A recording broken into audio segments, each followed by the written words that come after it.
Arsen. 1. Sosok Arsen Aivar. Di sebuah klub malam terbesar di kota Berlin, terlihat beberapa orang pria sedang asyik mengobrol sambil menikmati minuman ditemani wanita-wanita seksi. Namun ada salah satu di antara mereka yang duduk di bangku terpisah tanpa ingin ditemani wanita penghibur. Dialah Arsen Aivar, seorang pria berpengaruh idola para wanita. Dimanapun dia berada selalu menyita perhatian semua orang. Bahkan informasi tentang kehidupan dan kesuksesannya menjadi incaran berbagai media. Tetapi Arsen Aivar bukanlah orang yang mudah untuk diselidiki. Bahkan kediaman tempat tinggalnya tidak ada satupun orang bisa memasukinya tanpa izin terlebih dulu. Dalam pandangan setiap orang, bahkan beberapa orang temannya yakni Leon, Andreas, Marcel, dan Leonardo, Arsen Aivar adalah orang paling beruntung hidup dalam kekayaan yang tak akan pernah habis dimakan 7 turunan. Selain itu, mereka pun sangat bangga memiliki sahabat seperti Arsen yang selalu ada di saat mereka butuh. Namun mereka tak pernah tahu sisi gelap dari seorang Arsen Aivar. Masa lalu kelam menjadi korban pembantaian beberapa pihak yang ingin melumpuhkan kejayaan dan kekuasaan keluarga Aivar, membuat Daniel Aivar, pria lumpuh berusia 63 tahun itu, merubah seorang anak kecil menjadi monster yang sangat menakutkan. Sejak berusia 15 tahun, Arsen sudah mengikuti jejak pamannya menjadi seorang mafia yang tak punya hati saat merenggut nyawa para musuh. Dan setelah menginjak usia 20 tahun, dia diangkat sebagai direktur utama perusahaan Aivar yang bergerak di jalur legal maupun ilegal, juga ketua geng mafia yang selama puluhan tahun dipegang oleh Daniel. Hari-hari yang dilalui Arsen benar-benar tersita dengan bisnis dan tujuan balas dendam akan kematian anggota keluarga Aivar. Dia bahkan tidak punya waktu untuk memikirkan kehidupan pribadinya. Dan hal itu kini malah menjadi satu kekhawatiran Daniel yang tidak punya siapapun selain Arsen, keponakannya. Menyadari kalau suatu saat dia akan meninggalkan Arsen seorang diri, Daniel mulai memikirkan sesuatu yang sama sekali tidak pernah terlintas dalam pikiran Arsen. Daniel ingin Arsen memiliki keluarga agar dia tidak sendirian di kemudian hari. Hal itu sudah sering dia bicarakan dengan Arsen di saat sedang berdua. Namun Arsen tidak pernah menanggapi apapun yang dibicarakan olehnya.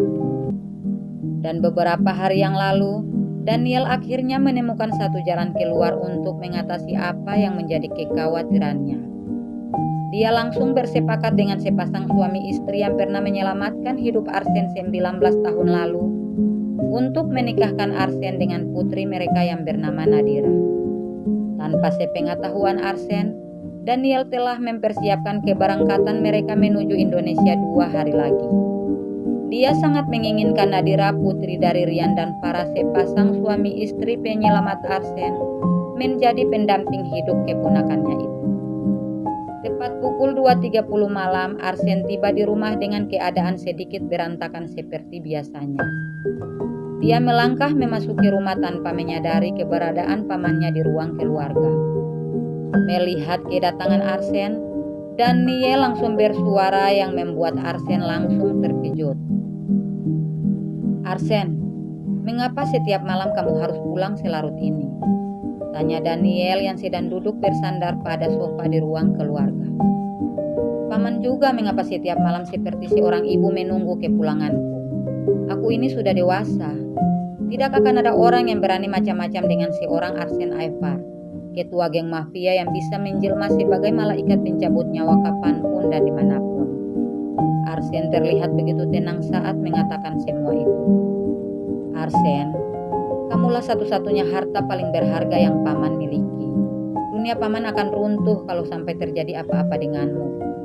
Sekarang paman sudah tua. Suatu hari kita mungkin akan berpisah untuk selamanya. Paman tidak ingin meninggalkanmu seorang diri di dunia ini." Dengan suara bergetar, Daniel kembali mengungkapkan kekhawatirannya. "Paman, mengapa harus membicarakan itu lagi? Aku belum siap mendatangkan orang lain dalam kehidupan kita. Biarkan aku menjadi milikmu satu-satunya, dan kamu milikku satu-satunya. Aku tidak ingin ada orang lain di antara kita." Kata-kata Arsen benar-benar menyentuh hati Daniel. "Arsen, Paman sangat menyayangimu.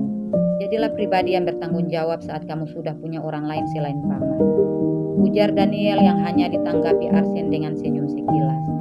"Ya sudah Paman, aku istirahat dulu. Besok aku harus bangun pagi untuk melihat hasil pemeriksaan Paman." Arsen berucap hendak melangkah pergi, tapi Daniel kembali menahannya. "Tunggu dulu, ada satu hal yang ingin Paman sampaikan. 2 hari lagi kita akan berangkat ke Indonesia. Om Rian dan istrinya ingin bertemu denganmu. Paman sudah menyiapkan semuanya untuk keberangkatan kita," ucap Daniel sambil menghapus cairan bening dari kedua sudut matanya yang tadi hampir menetes. "Lakukan apapun yang Paman inginkan, aku akan mengikutinya," jawab Arsen dan langsung pergi meninggalkan Daniel seorang diri di ruang keluarga. Dengan tatapan sendu, Daniel menatap Arsen yang hendak memasuki lift menuju lantai atas sambil bergumam di dalam hati. "Maafkan Paman, Paman melakukan semua ini demi kebaikanmu. Kamu harus punya pendamping hidup. Biar kalau Paman pergi meninggalkanmu suatu saat nanti, kamu sudah punya orang lain yang bisa menghiburmu. Paman ingin melihat kebahagiaanmu bersama wanita yang tepat untuk menjadi ibu dari anak-anak kamu nanti." Ternyata selama 1 tahun berlalu, Daniel telah menyembunyikan penyakit yang kapanpun bisa merenggut nyawanya dari Arsen. Yang mengetahui keadaannya hanyalah seorang dokter dan wanita berusia 45 tahun bernama Tati, warga negara Indonesia yang bekerja sebagai asisten rumah tangga di rumah itu sejak Arsen datang ke dalam kehidupan Daniel. Kanker paru-paru yang diderita Daniel sudah sangat parah. Dia bahkan sering mengeluarkan darah dari mulut saat batuk. Namun dia selalu berusaha untuk tidak menunjukkan keadaannya yang sebenarnya di depan Arsen juga orang lain. Dia juga minta kepada dokter dan Tati pembantunya untuk merahasiakan penyakitnya itu. Daniel tidak ingin membuat Arsen terbebani dan bersedih apabila mengetahui keadaannya. Setelah melepaskan pakaiannya, Arsen langsung memberikan tubuhnya di atas tempat tidur sambil menatap foto dia dan pamannya yang tergantung di dinding kamar. Dari tatapannya, terlihat jelas betapa besar rasa sayangnya terhadap pria lumpuh yang telah merawatnya sejak berusia 5 tahun dengan penuh cinta sebagai orang tua tunggal. Dari Daniel, Arsen dapat merasakan kehadiran seorang ayah. Namun semua itu tidak membuatnya lupa akan kedua orang tua kandungnya yang tidak pernah bersatu dalam sebuah pernikahan. Betapa malang takdir hidup yang dilalui Arsen.